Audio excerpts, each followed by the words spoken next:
Olá, este é o Por Dentro da Política e eu vou conversar com o deputado Orlando Bolsoni, do PSB. É um prazer conversar com o senhor, prestar contas de mandato, deputado.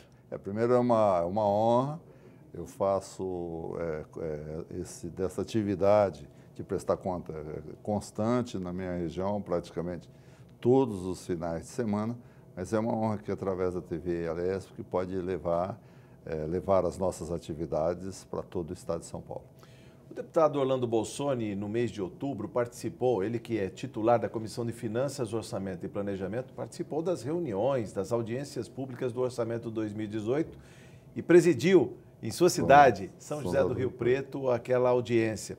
O que falar dessa experiência, deputado, de dialogar com a comunidade, prestar contas, inclusive, sobre políticas públicas, falar da condição do Estado, a economia deprimida, uma queda de receita, apesar de que em 2018 o orçamento vai subir 5,1% em relação ao que está sendo realizado esse ano 2017. São 216 bilhões e 500 milhões de reais. O que falar desse diálogo, essa interação? Não, primeiro é importante, desde quando aqui cheguei, em 2011, eu faço parte da Comissão de Finanças, Orçamento e Planejamento e eu pude observar a evolução dessas audiências. E eu venho insistentemente divulgando, insistentemente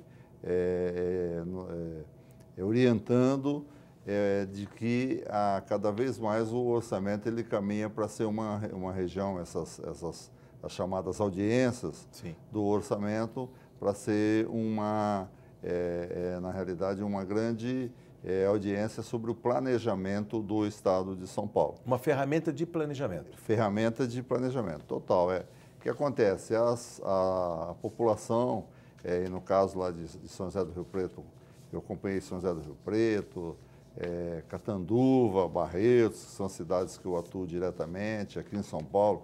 A população leva, além de pleitos financeiros, que são as características do orçamento, mas eles levam sugestões.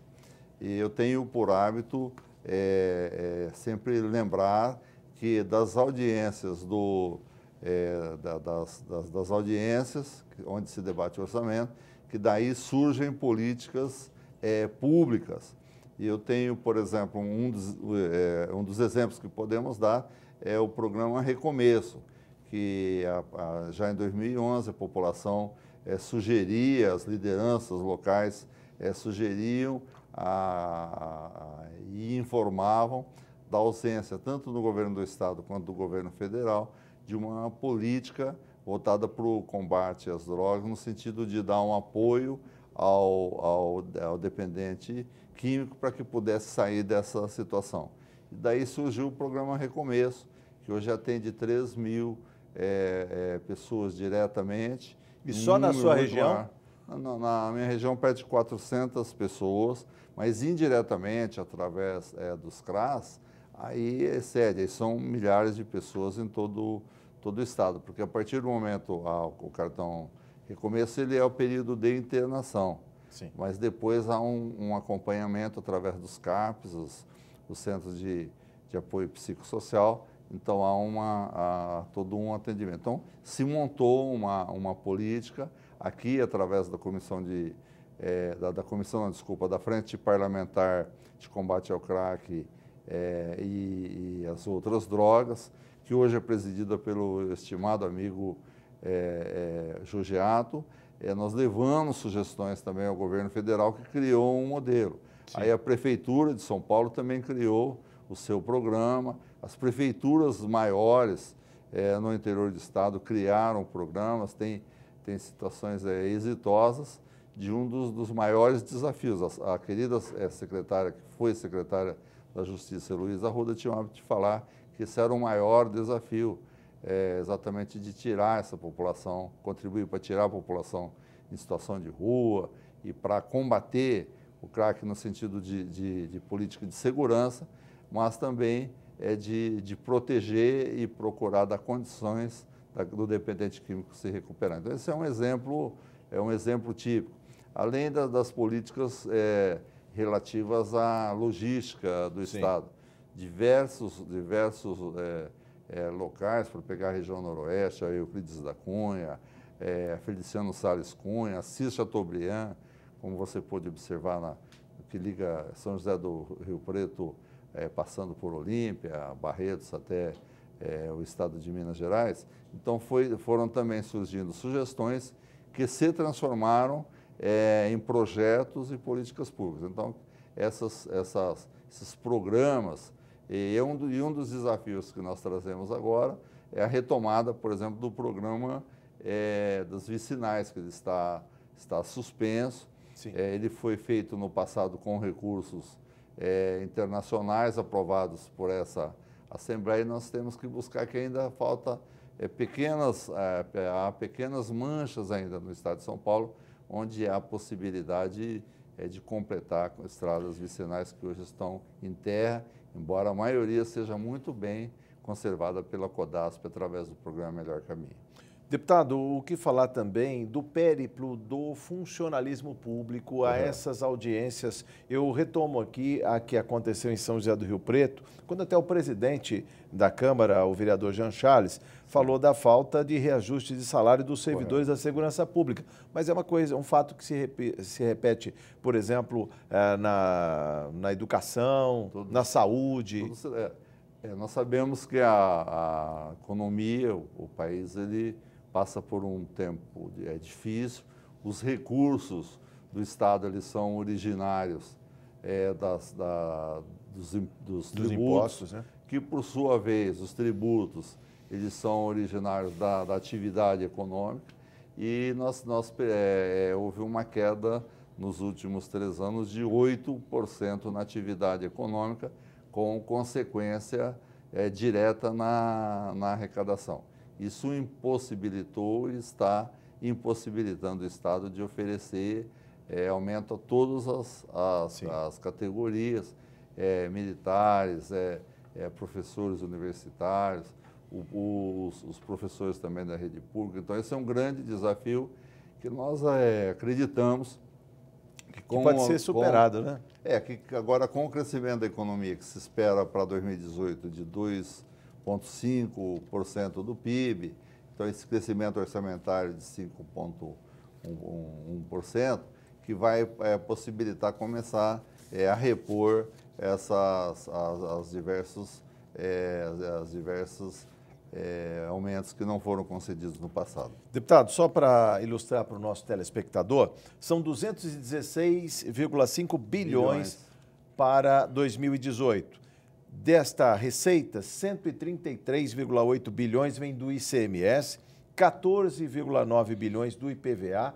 Lembrando, o IPVA é dividido, metade fica com o município da placa do carro, outra metade com o governo do estado, 67,8 bilhões de outras receitas. O cálculo estimado da inflação, 4%, e o crescimento do PIB, até otimista, 2,5% de crescimento do PIB. Exato. Bom, desses recursos, 216 bilhões, a maior fatia, deputado, é com a educação. Exato. 43,5 bilhões da educação. 2,7 bilhões acima do que está na Constituição, seria 30%, no caso de São Paulo, 31,44%. Para ilustrar, 2,4 bilhões para o ensino técnico, tecnológico, 10,6 bilhões para a USP, Unesp e Unicamp. Como é que o senhor vê essa fatia, essa redistribuição para a educação, que praticamente em todas as audiências públicas apareceu como prioritária? Correto. Primeiro, o Estado de São Paulo é provavelmente o único estado do país que destina 30% das suas receitas para a educação. Então, é um caso, enquanto os outros destinam 25%. Então, esse é um fato relevante, e nós sabemos que o desenvolvimento ele ocorre através da educação. Não tem, a educação é o caminho mais seguro, não tem caminho mais curto, nem tem caminho mais fácil. A educação, então, é um trabalho de se formar gerações. Então, mostra a prioridade que o governador Alckmin vem desenvolvendo ao longo dos anos, também deixa, há uma grande probabilidade de que a partir de abril assuma o vice-governador Márcio França. Então, vai que certamente, pela sua própria característica, vai manter essa prioridade. A educação ela é a prioridade primeira. Depois, há a questão da saúde, Sim, que também aparece de forma relevante, que são serviços públicos, saúde, segurança, esses três serviços públicos, que é saúde, segurança e educação. E depois a questão da geração de emprego, que dão um equilíbrio na economia.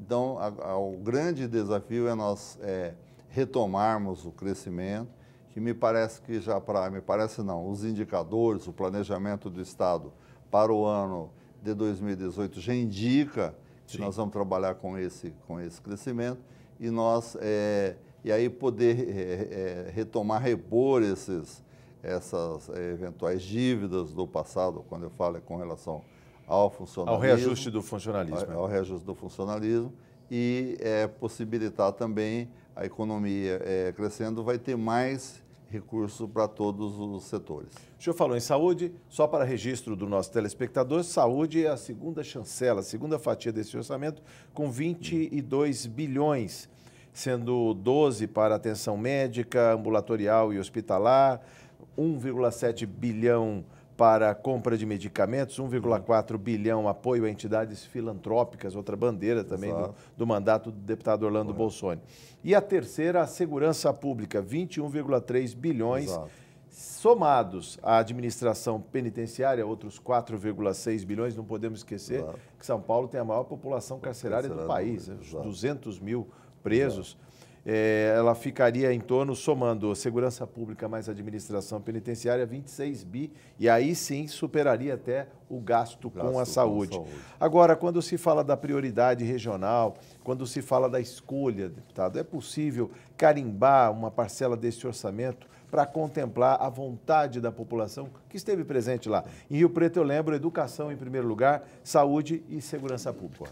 Então, primeiro, é possível.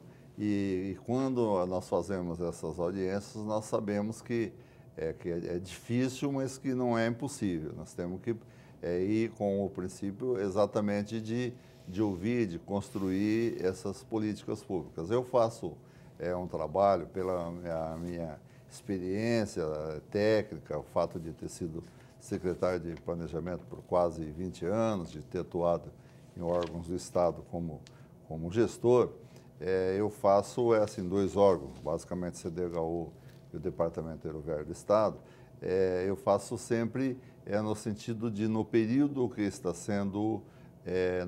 em que está sendo elaborado o orçamento do Estado, eu acompanho junto às secretarias, as diversas secretarias, de forma que contemple essas sugestões que foram dadas nas audiências. Sim. Obviamente, essas sugestões que são dadas hoje, elas vão ser uma parte absorvidas para o orçamento de 2018, mas em 2018 eu vou estar trabalhando para completar, inclusive, levando aos secretários sob forma de sugestão de políticas públicas, de forma que já venha do governo do Estado na sua programação. E há como acelerar? Eu pego aqui, em particular, uma fala na audiência pública de São José do Rio Preto, quando o prefeito de Cedral colocou da demora na realização e no pagamento das emendas. Ele falou, olha, eu estou precisando de uma lagoa para tratamento de esgoto e o governo do Estado paga uma emenda de 2014 que era um campo de futebol. E como é que o senhor vê, por exemplo, essa...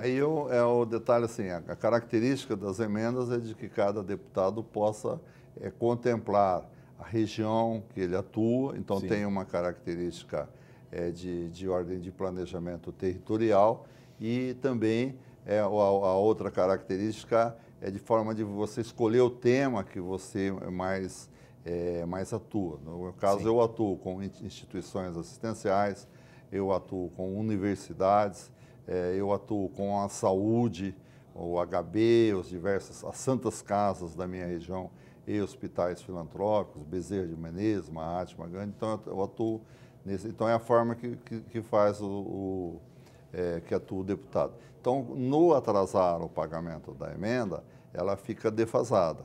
E aí é interessante que aí eu vou chamar um outro tema que foi discutido foi lançado no mês de outubro ainda, pelo presidente do Tribunal de Contas do Estado, o ex-presidente dessa Assembleia, Sidney Beraldo, conselheiro do Tribunal de Contas, Sidney Beraldo, que é um estudioso, gosta de trabalhar com indicadores.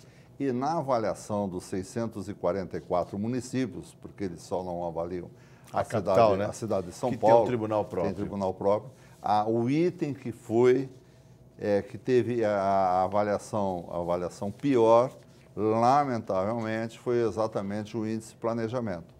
Ou seja, então nós temos que aperfeiçoar muito a questão do planejamento, porque gerindo bem, você multiplica os recursos. Se você gerenciar bem os recursos, significa você ter prioridades claras.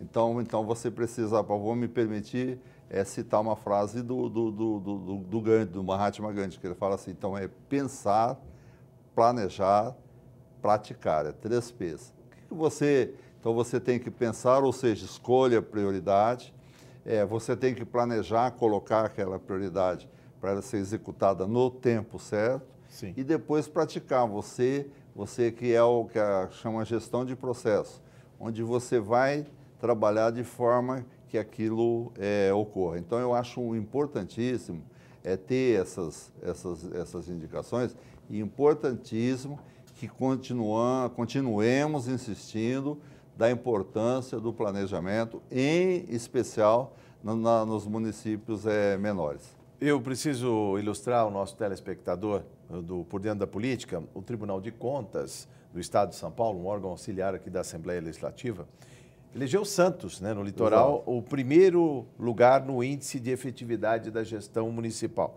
O levantamento mede a qualidade dos gastos municipais e avalia políticas públicas dos gestores em 7 dimensões. O deputado falou da questão do planejamento, mas também educação, saúde, gestão fiscal, meio ambiente, proteção aos cidadãos, e governança em tecnologia da informação. Santos não teve a nota máxima, que é o A. Ele ficou em B+. Mas também a gente tem que citar a sua São José do Rio Preto. Rio Preto é a 15ª colocada e também participou, né, da divulgação desse. Quais são os atrativos, digamos assim, o ranking, né, que colocou no topo essas cidades? Que eu lembro aqui, uma grande cidade turística como é Santos, no caso também uma cidade polo de atração como é Rio Preto, mas tem outras cidades pequenas, Quadra, Torre de Pedra, Macatuba, Indaiatuba, Vinhedo, entre outras cidades paulistas. Na região tem o caso de Olímpia. Olímpia também. Exato. Não, primeiro, assim, é um modelo, é um indicador, então é uma ferramenta, ou seja, um instrumento de planejamento, ele tem que, assim, ser entendido pelos diversos, pelos prefeitos, pelos gestores, pelos técnicos em especial. Então, deve-se trabalhar para buscar avaliar bem. Por exemplo, nós ainda falamos assim, investe 20% em educação, deve investir 15% em saúde, aí investe 30%, aí investe 30% também em educação. Investir mais não quer dizer significa investir bem. Então, tem que investir mais, mas tem que investir bem a qualidade do gasto. Então, há inclusive um diagnóstico, em especial com relação à saúde, é óbvio que ele não é completo, de que a saúde, eu acredito que se aplica a todos os outros serviços públicos, que ele tem carência, esse setor tem carência de gestão, o setor da saúde, mas tem também carência de recursos e carência de gestão. Então, esse é um detalhe. Quando você vai gerenciar bem o recurso, de forma que seja escolhida a prioridade certa, que seja colocada no tempo certo, e aí é uma máxima de planejamento, de você fazer o planejamento através de gestão por projetos, então você tem que ter, o que você vai fazer? Você vai escolher a prioridade, você vai fazer no prazo certo, então prioridade, P de prazo, e depois o P de preço. Você tem que obter um bom valor, um valor justo, que tenha uma obra de qualidade, que aí entra o quarto P, que é P de padrão. Então não adianta você fazer uma obra que você gaste menos, mas que ela não tenha efetividade. Sim, que ela vai suscitar mais gastos futuros, uma manutenção caríssima. Exato. Exemplo típico, o aeroporto de São José do Rio Preto é um exemplo típico de excelência de gestão na questão da obra. Lá foi feita uma reforma de um terminal de aeroporto, que se transformou no maior terminal do estado de São Paulo, cujo o terminal de embarque já está pronto, o terminal de desembarque deve ser inaugurado ainda, completando toda a obra, no final desse mês de novembro, e com um gasto de 21 milhões de reais, não chegou a 21 milhões de reais. Então, só você comparar com a reforma dos aeroportos que foram feitos na Copa. Na Copa, não precisa falar. A maioria beirando 500 500 milhões de reais. Meio bilhão para reformar o aeroporto. Ou seja,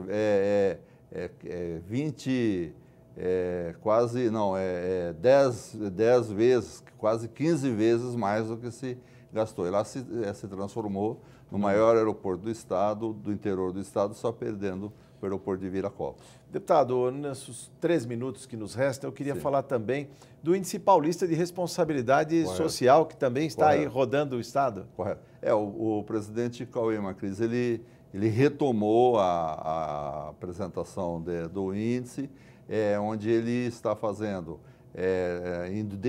inovou no sentido de ir a cada região.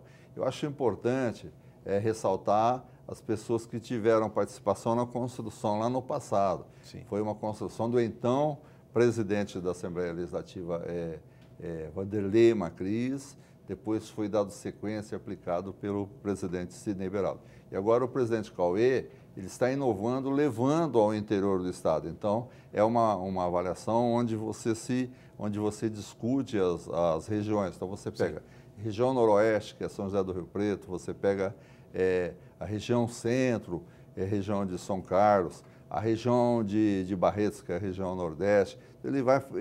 Então ele leva, e é importante, leva na Câmara Municipal, onde que é o espaço, né? A Câmara, os legislativos são os espaços mais democráticos, para que nesses espaços possa levar as diversas, assim, a sociedade conhecer e poder aperfeiçoar esse indicador. O Índice Paulista de Responsabilidade Social é um índice que é, inclusive, referendado, reconhecido por um dos maiores pesquisadores, um dos maiores especialistas do tema, que é o economista da USP, José Eli da Veiga. Sim, ele o coloca no patamar do IDH, que é o Índice de Desenvolvimento que humano, é o mais comum, o mais falado. Falado. Sempre você fala de IDH, e São Paulo tem um índice sofisticado e que traz muitas informações mais sofisticado ainda. Sim, e é um retrato das nossas cidades. É claro que é uma fotografia, mas é possível conceber políticas e fazer uma atuação mais dirigida, mais pontual naquelas cidades, digamos, do grupo 4, do grupo 5, que tem muitos problemas em saúde, em educação e no expoente de riqueza também. Eu vou voltar ao tema que... Só temos um minuto, mas... que nós discutimos aqui. É importante o planejamento. O planejamento você faz em cima de indicadores atuais, e você também constrói uma visão para o futuro. Para você construir essa visão de futuro, você tem que olhar onde você está. Esse indicador, eu diria que provavelmente é a melhor ferramenta para você desenvolver a gestão municipal. 2 indicadores que se complementam. De um lado, o índice, no caso, o Índice Paulista de Responsabilidade Social, onde mostra os indicadores sociais de educação, saúde e riqueza, e o índice de gestão municipal. Se você, de efetividade de gestão municipal, se você cruzar os dois, você tem um instrumento perfeito para o planejamento das cidades, em especial as pequenas cidades, pelas quais eu tenho uma grande paixão. Voltaremos ao tema. Muito obrigado por sua entrevista. É sempre um prazer conversar com o senhor aqui no estúdio da TV Alesp, deputado. Uma honra para mim. Eu conversei com o deputado Orlando Bolsoni, do PSB. Você ficou por dentro da política. Muito obrigado por sua audiência.